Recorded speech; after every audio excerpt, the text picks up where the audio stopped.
Hi hello friends, എല്ലാ കൂട്ടുകാർക്കും നമ്മുടെ പുതിയൊരു റിവ്യൂയിലേക്ക് സ്വാഗതം.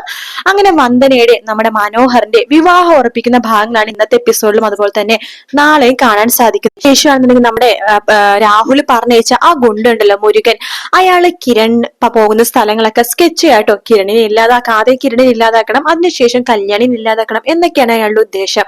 അത് പ്രകാരം കിരൺ പോകുന്ന സമയത്ത് രാഹുൽ വിളിച്ചു പറയുന്നുണ്ട് അവൻ ഇന്ന സ്ഥലത്ത് ഇറങ്ങിയിട്ടുണ്ടെന്ന് പറയാണ്. അങ്ങനെ മുരുകൻ അങ്ങോട്ടേക്ക് പോവാണ് കിരണിനെ ഇല്ലാതാക്കാൻ വേണ്ടി. കിരണിനെയും കല്യാണിനെയും ഒരുമിച്ച് ഇല്ലാതാക്കാൻ പറ്റുമെങ്കിൽ അത്രയും നല്ലത് എന്ന് രാഹുൽ പറയുന്നുണ്ട്. അപ്പൊ ഇരട്ടി പൈസ ആവുമല്ലോ സാറേ എന്ന് പറയുമ്പോൾ തീർച്ചയായിട്ടും തരാം.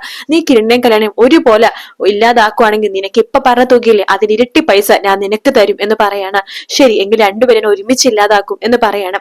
അങ്ങനെ മുരുകൻ കിരണിനെയും കല്യാണിനെയും ഇല്ലാതാക്കാൻ വേണ്ടി അവര് സഞ്ചരിക്കുന്ന വണ്ടിയുടെ വാഹനത്തിന്റെ പുറകെ തന്നെ വെച്ചു പിടിക്കുക കേട്ടോ. അതിനുശേഷം അവർക്ക് അപകടമൊക്കെ ഉണ്ടാക്കുന്നുണ്ട്. രണ്ടുപേരും അപകടത്തിലൊക്കെ പെടുന്നുണ്ട്. പക്ഷെ ഒന്നും സംഭവിക്കൊന്നുമില്ല. രാഹുൽ പറയണ്ട, ഓ ഞാൻ ഏത് ഗുണ്ടനെ വെച്ചാലും ഇത് തന്നെയാണല്ലോ അവസ്ഥ, അവസാനം എനിക്ക് തന്നെ തലവേദനയാവും എന്നൊക്കെ രാഹുൽ ഇങ്ങനെ പറയണുണ്ട് കേട്ടോ. പക്ഷെ നമ്മുടെ കിരണിനും കല്യാണിക്കും വലിയൊരു അപകടം തന്നെ ഉണ്ടാവും എന്നുള്ളതാണ് അറിയാൻ കഴിഞ്ഞത്.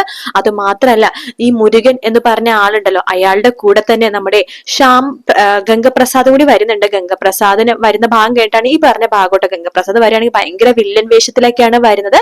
പക്ഷെ ആ വില്ലനെ പോലും ഒരു ആപത്ത് സംഭവിച്ചപ്പോ കിരണാണ് ആ ഒരു ആപത്തിൽ നിന്ന് രക്ഷപ്പെടുന്നത്. അതുകൊണ്ട് തന്നെ ഗംഗപ്രസാദും കിരണും ആദ്യം ഒന്ന് കുറച്ച് കൂട്ടാവുന്നുണ്ടെങ്കിലും പിന്നീട് ആ കൂട്ടൊക്കെ പോകുവാണ്. കാരണം കാർത്തികയുടെ സ്വന്തം അനിയത്തിയുടെ ഭർത്താവാണ് കിരൺ എന്ന് അറിയുമ്പോൾ ഗംഗപ്രസാദിനെ ശത്രുവിനെ കാണുന്ന പോലെയാണ് കിരണിനെ കാണുന്നത്.